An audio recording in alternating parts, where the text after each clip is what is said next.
Hey y'all, happy Wednesday.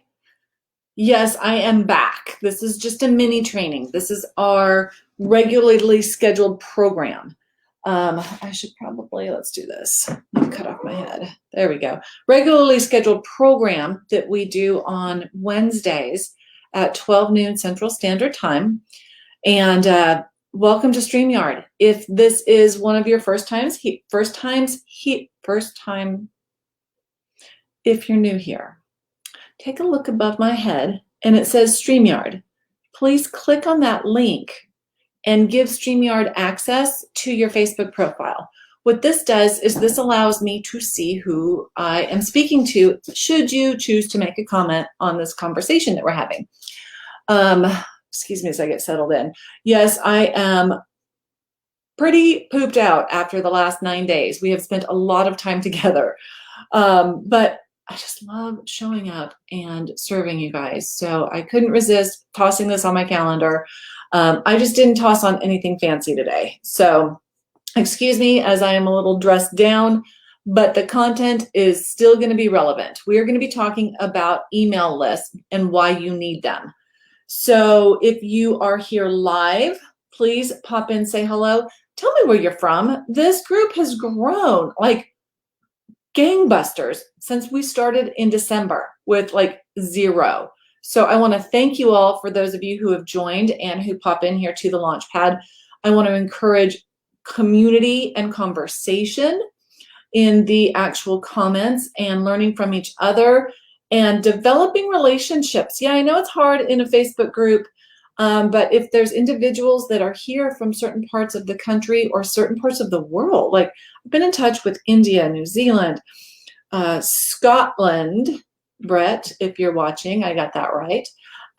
We've had the UK with Lottie, we've got some Canadians, and then of course a bunch of people across the US. So hi from St. Louis. Hello, my love, first time here. Thank you for being here. There's Brett. Hello, sir. I'm so honored that you're here so regularly. So the first 2 comments, Facebook users, if you have the opportunity, just look above my head. It says, we are using StreamYard. Click here to give Facebook access to your profile picture. That way I can greet you personally. Now, you see yourself in Facebook as yourself, and you see all the other people above you. All I see is Brett White because he has given access to StreamYard. So as you show up here more often, I would love to be able to say, hello, Facebook user from Rockwall, Texas, because I'm live not through Facebook. I am live through a program called StreamYard. There we go, Michelle Rudy. Hello from East Texas. It's good to see you. Hey, what part of East Texas are you in? Let me know that. I was in... No, wait, you're East Texas. Never mind. I was thinking West Texas backwards. But I'd still love to know where you're from. So anyway, this allows me to say hello and start to get to know each of you guys on a little bit more personal note. That's my goal here. And finally, Kilgore. Oh, girl, Kilgore Rangerettes. They came to my school when I was in high school way back in the day. I don't know if they're still as badass as they were. But they helped my drill team, and then we took state a couple times in New Mexico, different place. And Facebook user, no way to stream access on my iPhone. Valid point. I think there's a big difference there. So I'm glad you're here. I'll go by and say hello later. Okay, if you're here on a replay, please don't hesitate to type in replay in the comments when you get here, so that I can still circle back and say hello. I love to see who's attending and whatnot.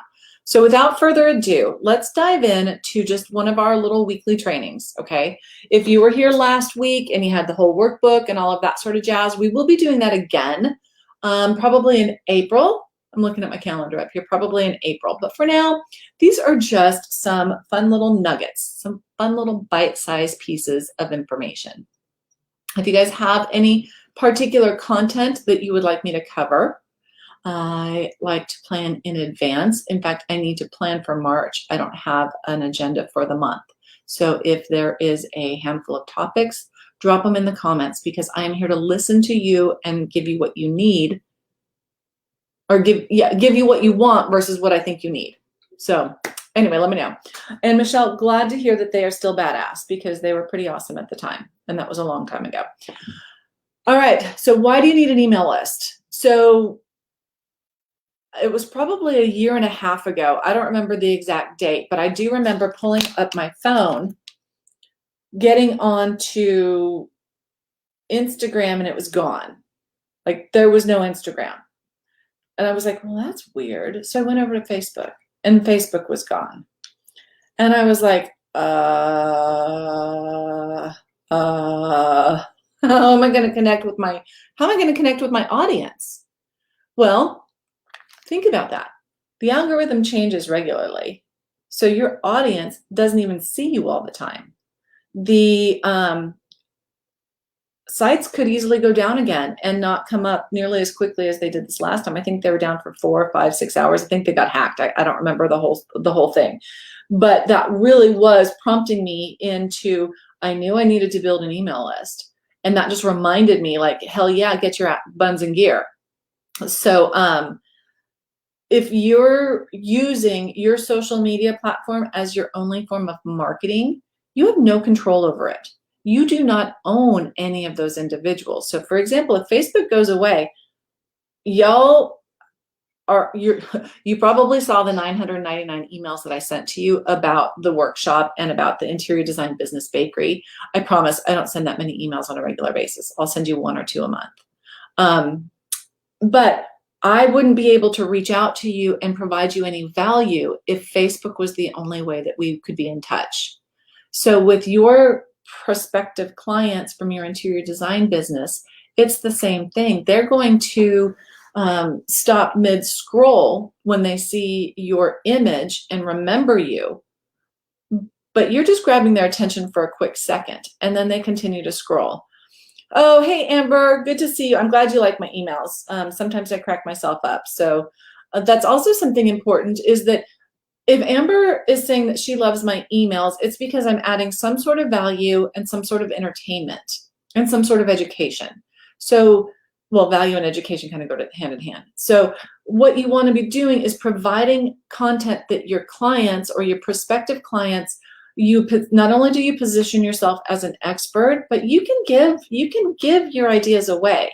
If somebody's going to take your free content like this, like I'm giving you free content today, and implement it themselves and never hire you, well, then they were never your client anyway.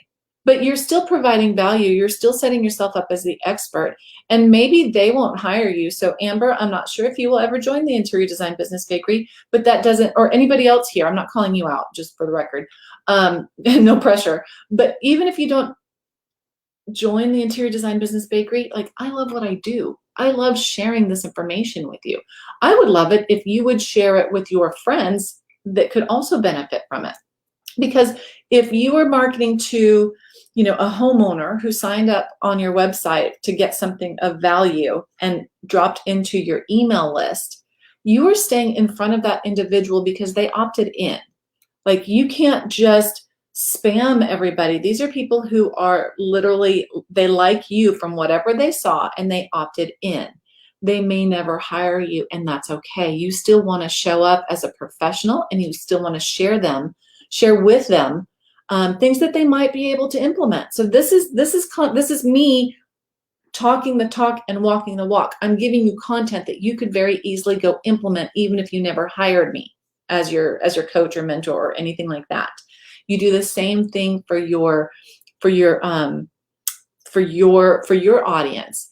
And it could very easily be that it's just not the right timing. But I've had individuals who would call me, a few years later, even after they rolled off of my email list, because I just don't have all that much content, although we will talk about how you work your blog into it so they hear from you at least once a month.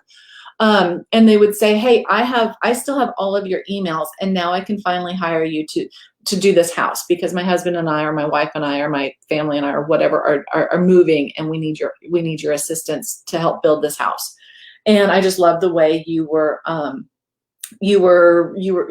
sharing your information. So think about it. Sharing is caring, and people want to feel cared about, and people want to work with people that they know, like, and trust.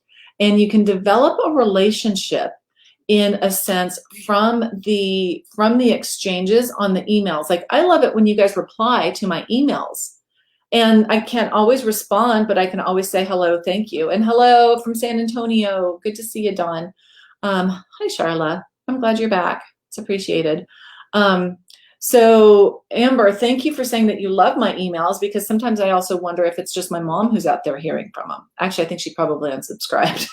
So you want to share things of value. So what I would suggest doing with your email list is you need to find a way to get people onto your email list. That could be creating some sort of a free download, okay? And whoever works your website should be able to do that, because it's like a contact form. So if you have a contact form built in to your website, those emails, when they contact you, I have a project, and then you're going to give them a call with that qualifying call that we talked about last week, then you should be dropping that individual's information into your email list. It should be, it gives them the option to opt in. And then, so they're automatically, they're interested because they're calling you, for one. But even if they don't hire you at that very moment, they will still be hearing from you going forward.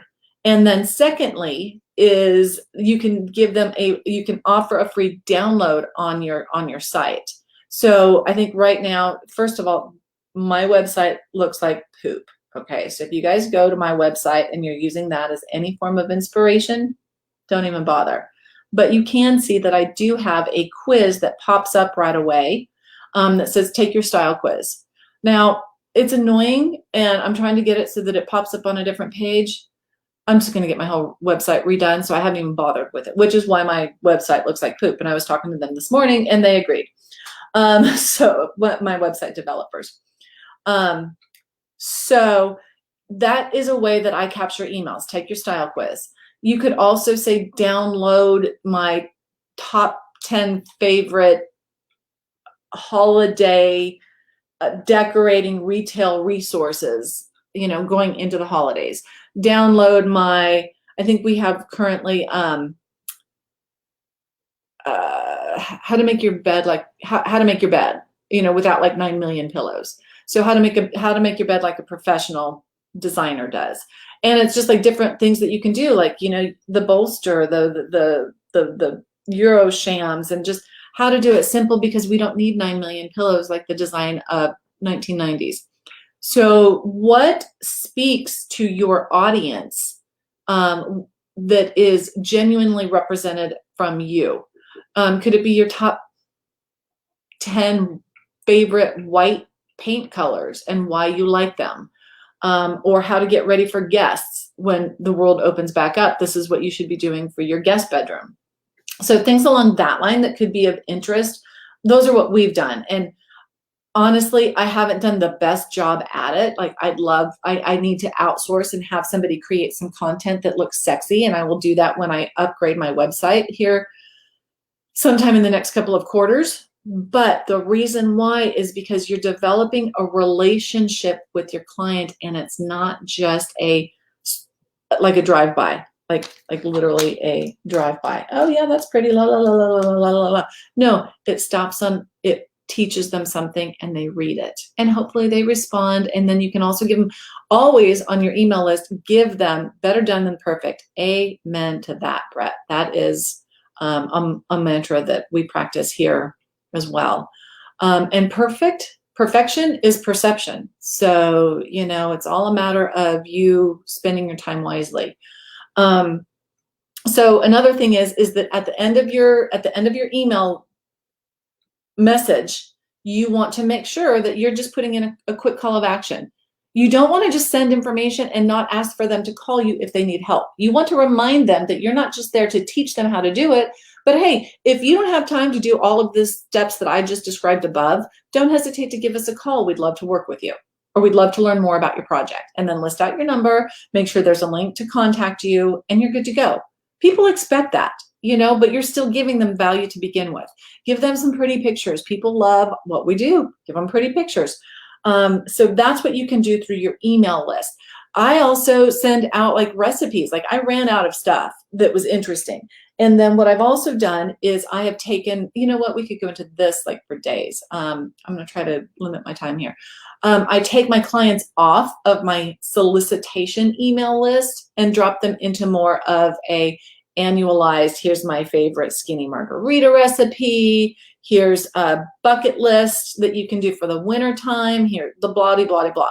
So there's just some really interesting things that you can do to keep your clients who have already hired you engaged so that they can potentially forward your information to friends and family of theirs without annoying them, but because they already know the value of an interior designer. And then if you don't have the bandwidth to create the newsletters, I use the term newsletters lightly, then you should be blogging and you should be zapping your blog out to your email list on a regular basis. So you've got two birds with one stone right there. The Googling gets your, blogging gets your Google juice going, your search engine optimization, okay, because it shows Google that your website's not dead. And then it touches everybody who has opted in to hear from you and brings them back to your website, getting you even more Google juice. So that's why you need an email list. You're developing relationships. You don't own any of the contacts that follow you or like you or whatever on any of your email or any on your of any. I've been talking a lot lately on any of the social platforms. So go get them, bring them into your fold. You own that list. You can download it at any time. And then you give to them. Give, give, give. Don't hold back. Find out what people are asking. You could even go into your Facebook page and say, what do you guys want to hear about? Or, hey, I'm putting together my content calendar for the next quarter. What do you want to hear about? That's what I just asked you guys. Like, what trainings do you want in March? Like, what topics do you want? Drop some notes in the comments in the Launchpad, and I will listen to that and look forward to serving you in the future. So if there's any questions, drop them into the comments. I will go back and read them in the next couple of days. I am taking a digital detox here pretty soon. For those of you who have been with me for the past couple of weeks, you know that I have been on my phone in the comments, showing up here, teaching you guys a whole bunch of stuff. And so tomorrow I'm going to go to the spa and turn off my phone. And then Friday, Saturday, and Sunday, I am just going to put it down and pick it up only as needed. So I hope all of you guys have a wonderful weekend. I hope you have a fantastic week between now and then. I will show up. We will be together Wednesday, March the 3rd, and the topic for March is TBD. Let me know. Have a good day. Thanks for being here, and go start your email list.